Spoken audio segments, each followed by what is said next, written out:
मित्रांनो, भारत हा शेतीप्रधान देश आहे। आपल्या शेतकऱ्यांसाठी केंद्र शासनाच्या व राज्य शासनाच्या माध्यमातून वेगवेगळ्या योजना राबवल्या जात आहेत।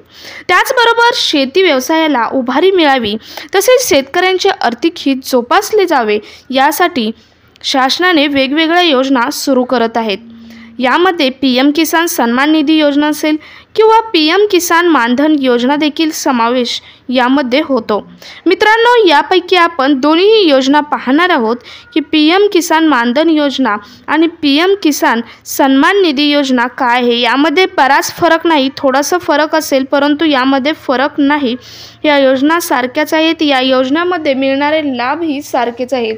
तर या योजनेअंतर्गत शेतकऱ्यांना नक्की किती आर्थिक सहाय्य मिळते किंवा या योजनेसाठी कोणते शेतकरी पात्र असणार आहेत किंवा किती कालावधीनंतर या योजनेचे पैसे शेतकऱ्यांच्या खात्यामध्ये जमा होणार आहेत याची सर्व इन्फॉर्मेशन आपण आजच्या व्हिडिओमधून पाहणार आहोत। तसेच या योजनेसाठी तुम्ही अर्ज कसा करू शकता, तसेच या योजनेसाठी तुम्हाला जर काही अडचण आली तर तुम्ही कोणत्या हेल्पलाईन नंबरवरती हेल्प मागू शकता याची सर्व इन्फॉर्मेशन आपण आजच्या व्हिडिओमधून पाहणार आहोत। सो तुम्ही जर आपल्या चॅनलवर अजूनही नवीन असाल तर चॅनल सबस्क्राइब करा, शेजारील बेल आयकॉन प्रेस करून ऑल नोटिफिकेशन सिलेक्ट करा, म्हणजे गव्हर्नमेंटचे असेच नवनवीन अपडेट तुमच्यापर्यंत रेग्युलर पोहोचत राहतील। तर नमस्कार मित्रांनो, वास्तविक पाहता पीएम किसान सन्मान निधी योजना आणि पीएम किसान मानधन योजना या योजनेमध्ये तुम्हाला स्वतंत्र नोंदणी करण्याची आवश्यकता नाही। मित्रांनो, ज्या शेतकऱ्यांचे नाव पीएम किसान सन्मान निधी योजनेत आहे ते मानधन योजनेसाठीच पात्र असतात। सो पीएम मानधन योजनेत 60 वर्षानंतर शेतकऱ्यांना सरकारकडून दरमहा म्हणजेच दर महिन्याला 3000 रुपये पेन्शन दिली जाणार आहे किंवा आता दिलीही जात आहे। तसेच या योजनेअंतर्गत तुम्हाला माहीतच आहे की शेतकऱ्यांना वार्षिक 6000 रुपयांचा लाभ केंद्र शासनाच्या माध्यमातून पुरवला जात आहे। हे 6000 रुपये शेतकऱ्यांना 2000 रुपयांचा एक हप्ता याप्रमाणे दिले जात आहेत। तसेच प्रत्येक 4 महिन्यांनी या योजनेचे 2000 रुपये पात्र शेतकऱ्यांच्या खात्यात वर्ग केले जात आहेत। मित्रांनो, आतापर्यंत या योजनेच्या माध्यमातून शेतकऱ्यांना 15 हप्ते मिळालेही आहेत। 16 हप्ताही फेब्रुवारीमध्ये शेतकऱ्यांच्या खात्यात जमा होणार असे आपल्या केंद्र सरकारने घोषितही केले आहे।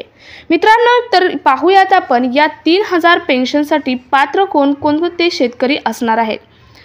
ज्या शेतकऱ्यांकडे 2 हेक्टरीपेक्षा कमी जमीन आहे असे सर्व शेतकरी या योजनेसाठी पात्र असतील।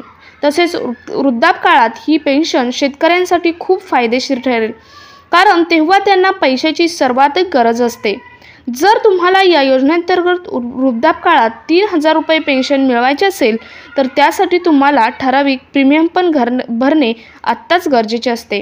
या योजनेसाठी वयाची अट आहे 18 वर्ष ते 40 वर्ष, म्हणजे जे लोक 18 वर्षाचे आहेत त्यांना दरमहा ₹55 तर 40 वर्षाचे आहेत त्यांना दरमहा ₹200 भरावे लागणार आहेत। त्यानंतरच त्यांना वयाची 60 वर्षे पूर्ण झाल्यानंतर 3000 रुपये पेन्शन चालू होणार आहे। या लाभार्थी शेतकऱ्याचे समजा दुर्दैवाने मृत्यू झाला तर त्याच्या वारसाला हीच पेन्शन 1500 रुपये मिळणार आहे। त्याचे वारस कोणीही असो, मुलगा असो, मुलगी असो किंवा त्याची पत्नी असो, त्याचा जो वारस असेल त्याला जर त्या शेतकऱ्याचा मृत्यू झाला तर त्या शेतकऱ्याच्या त्या वारसाला 1500 रुपये मिळणार आहेत। यानंतर आपण पाहूयात की हे जे प्रीमियम आहे 18 ते 40 वर्षाच्या शेतकऱ्यांना जे प्रीमियम भरायचं आहे ते प्रीमियम किती भरायचं आहे, वयानुसार हे प्रीमियम भरायचं आहे। मी फॉर एक्झाम्पल तुम्हाला सांगितलं होतं 18 वर्षाचा आणि 40 वर्षाचा। आपण आता सविस्तर पाहूयात की प्रत्येक 18 वर्ष असेल, 19, 21, 20, 22 या सर्व वयातील प्रीमियम तुम्हाला किती येणार आहे हे पाहूयात। प्रीमियम चार्टच पाहूयात। त्यामध्ये जर तुमचे 18 वर्ष असेल तर 55 रुपये प्रीमियम तुम्हाला मंथली भरावे लागणार आहे। तसेच 19 वर्ष असेल तर 58 रुपये, 20 वर्ष असेल तर 61 रुपये, 21 वर्ष असेल तर 64 रुपये, 22 वर्ष असेल तर 68 रुपये, 23 वर्ष असेल तर 72 रुपये, 24 वर्ष असेल तर 76 रुपये, तसेच 25 वर्ष असेल तर 80 रुपये, 26 वर्ष असेल तर 85 रुपये, तसेच 27 वर्ष असेल तर 90 रुपये, 28 साठी 95 रुपये, 29 वय असेल तर 100 रुपये, तसेच 30 ज्याचे वय आहे त्याला 105 रुपये, 31 ज्याचे वय आहे त्याला 110 रुपये, तसेच 32 आहे त्याचे 120 रुपये, 33 ज्याचे वय आहे त्याला 130 रुपये, तसेच 34 ज्याचे वय झाले आहे त्याला 140 रुपये, 35 ज्याचे वय झाले आहे त्याला 150 रुपये, तसेच 36 ज्याचे वय झाले आहे त्याला 160 रुपये, 37 ज्याचे वय झाले आहे त्याला 170 रुपये, 38 वय झाले आहे त्याला 180 रुपये, 39 वय झाले आहे त्याला 190 आणि 40 ज्याचे वय झाले आहे त्याला 200 रुपये याप्रमाणे प्रीमियम चार्ट हा असणार आहे। हे प्रीमियम जर तुम्ही मंथली आत्तापासूनच भरले तर तुम्हाला 60 वर्षानंतर मंथली 3000 रुपये पेन्शन ही चालू होणार आहे। मित्रांनो, या योजनेसाठी तुम्हाला कागदपत्रे कोणकोणती लागणार आहेत तर आधार कार्ड जे की सगळीकडेच लागते त्याप्रमाणे कंपल्सरी आधार कार्ड, तसेच खासरा प्रमाणपत्र, तसेच त्यानंतर वय प्रमाणपत्र, ओळख प्रमाणपत्र, त्यानंतर उत्पन्न प्रमाणपत्र, बँक पासबुक, त्यानंतर मोबाईल नंबर तुमचा परमनंट असेल तो, त्यानंतर पासपोर्ट साईज फोटो ही कागदपत्रे सर्व या योजनेसाठी तुम्हाला लागणार आहेत। या योजनेसाठी तुम्ही ऑनलाईन अर्जही करू शकता।